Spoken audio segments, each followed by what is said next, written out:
शासनाच्या 8 नियमाप्रमाणे दलित वस्तींची निर्मिती करायची होती।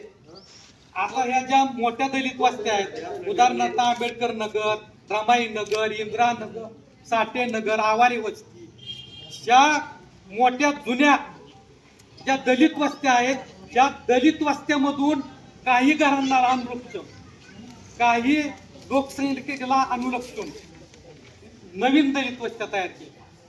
म्हणजे या मोठ्या दलित वस्त्यातले लचके तोडून बारक्या दलित पाणी जर सोडलं ना पाणी, हे काय शासनाचा निकष आहे का?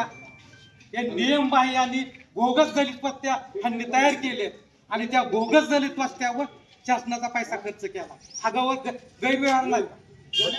तुम्ही दलित वस्त्या बोगस तयार केले, हा गैरव्यवहार, आणि त्याच्यावर पुन्हा शासनाचा पैसा खर्च करता, हा दुसरा गैरव्यवहार। हे कशासाठी तुम्ही करता? तुम्ही मानताय ना विकासाचा बोगस कुठेतरी करू नका, बोगस वस्त्या करू नको। त्या निकषाप्रमाणे तुम्ही केल्यात का?